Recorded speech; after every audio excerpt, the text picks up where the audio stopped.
Salut les amis, c'est Vincent, vous êtes sur Vincent Quête, c'est bientôt la fin de l'été, mais je reste avec vous pour cette dernière vidéo de la saison 3. Merci d'être toujours si nombreux à me suivre dans cette belle aventure qui continue grâce à vous. Après un quiz spécialité dans la dernière émission, je vous retrouve avec des questions très générales, mais c'est ça aussi, la culture générale. Si vous êtes prêts, je le suis aussi, place à la première question.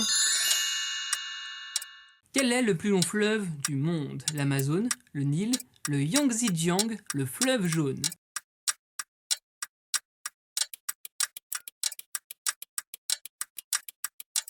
Wow. Une question plutôt simple pour débuter avec 6650 km, c'est le Nil, le plus long fleuve du monde. On trouve tout au long de ce fleuve, entre autres, des sites archéologiques splendides comme le grand temple d'Abou Simbel. Le Nil, c'est la confluence du Nil blanc et du Nil bleu qui prennent respectivement leur source au lac Victoria et en Éthiopie. Pas moins de 12 pays traversés, mais surtout Khartoum et le Soudan, puis l'Égypte, le Caire où il se jette dans la mer Méditerranée. Suivent ensuite dans les plus longs fleuves l'Amazone avec 6400 km, le Yangtze-Jiang avec ses 6300 km, puis au pied du podium, le fleuve jaune et ses 5500 km environ. Quelle est la durée maximale de la gestation de l'éléphant? 18 mois, 20 mois, 22 mois, 24 mois.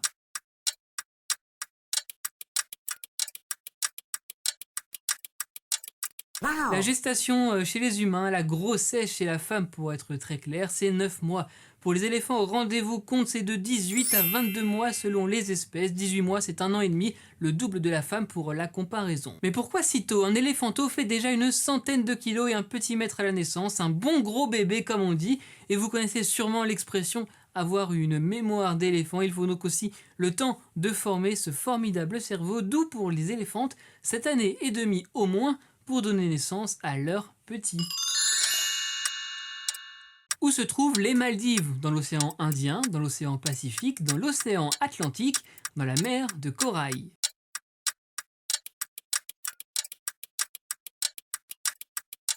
Wow. Les Maldives, ce sont 26 atolls, plus de 1000 îles coralliennes et on les retrouve toutes dans l'océan Indien. C'est au sud-est du Sri Lanka et de l'Inde pour vous aider à situer l'archipel. Les Maldives, réputées pour leurs plages, les lagons, ces couleurs splendides qu'on a déjà vues à la télé ou en photo. Et la capitale des Maldives, c'est Malé.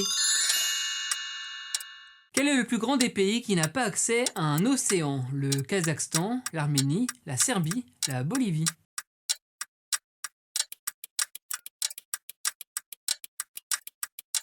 Wow. On parle avec cette question des pays enclavés, c'est-à-dire ceux qui n'ont aucun littoral océanique. Pour la définition, la réponse attendue c'était le Kazakhstan. Mais si vous êtes bon en géographie, vous allez me dire que le Kazakhstan donne sur la mer Caspienne et vous aurez raison puisque c'est le cas, une mer partagée avec l'Azerbaïdjan, l'Iran, la Russie et le Turkménistan, sauf que, et oui il y a un mais, la mer Caspienne est une mer fermée, elle ne donne sur aucun océan, donc le Kazakhstan est le plus grand des pays qui n'a pas accès à un océan.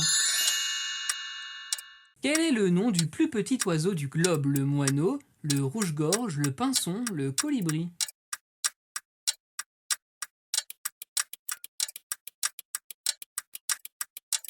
Wow. Cet oiseau, rendez-vous compte, fait entre 5 et 6 cm et pèse moins de 2 grammes. C'est tellement peu. On l'appelle aussi l'oiseau mouche et on comprend pourquoi. Le plus petit oiseau au monde, c'est le colibri, précisément le colibri d'Helena. Pour vous donner des ordres d'idées, les autres oiseaux, plutôt petits, il faut le dire.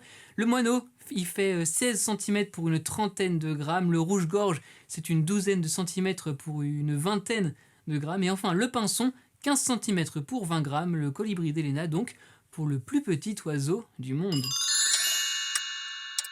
Quel est le nom du premier satellite lancé dans l'espace? Sputnik 1, Explorer 1, Vanguard 1, Luna 1.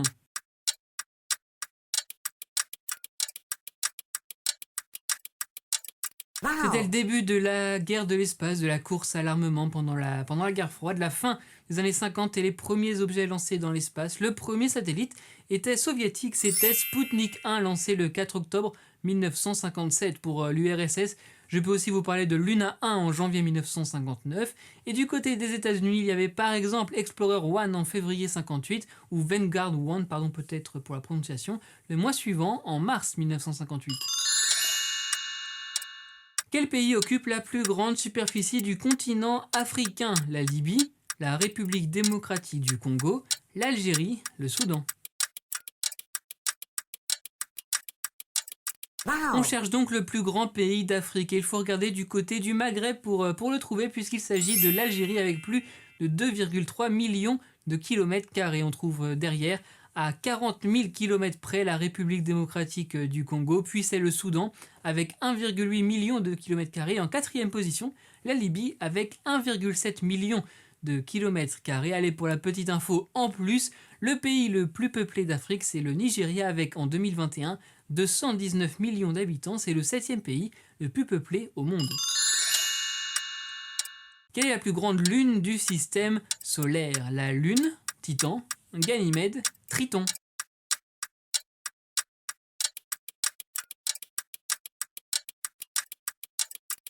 Le système solaire compte pas moins de 205 lunes, record pour Saturne avec 82 satellites naturels. On a ensuite Jupiter avec 79 lunes, Uranus en compte 27 et Neptune 14. Mais la plus grande de ces 205 lunes, elle appartient à Jupiter, c'est Ganymède avec environ 5260 km de diamètre. À 100 km près, on a Titan, une lune de Saturne. Triton, c'est une lune de Neptune. Et pour le chiffre, la lune, c'est 3474 km de diamètre.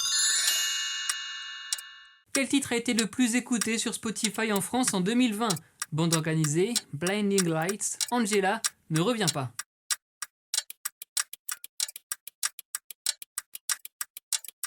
Vous vous en doutez peut-être, j'ai gardé l'ordre tout simplement des 4 titres les plus streamés sur Spotify.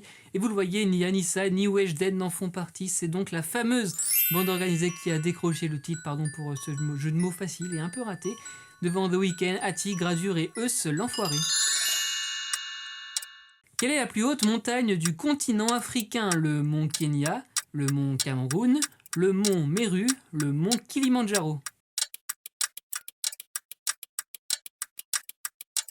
Et on finit en partant pour la Tanzanie. Non, ce n'est pas le mont Meru et ses 4500 mètres, mais bien le mont Kilimandjaro avec 5895 mètres d'altitude. On trouve aussi dans les plus hautes montagnes en Afrique le mont Kenya et ses 5200 mètres, ou encore le mont Cameroun et ses 4000 mètres d'altitude. Ce sera donc avec ces montagnes africaines que l'on va finir cette émission, les amis. Merci d'avoir été présents avec cette vidéo. C'était la dernière de l'été, bien sûr. C'est aussi la fin de la saison 3 de Vincent Quête, mais ne vous inquiétez pas, la saison 4 commence dès la semaine prochaine et je vous ai préparé une toute nouvelle identité pour la chaîne avec un habillage tout neuf pour votre jeu préféré de culture générale. Plus clair, plus lisible, plus cool à regarder, ce sera ça, question de culture la saison prochaine avec des émissions, et je vous l'annonce en exclusivité, des émissions avec un thème unique pour chaque partie. On se donne donc rendez-vous très vite pour une nouvelle partie ensemble de questions de culture. N'oubliez pas, soyez heureux, restez curieux, belle rentrée à tous, restez connectés sur Vincent Quête.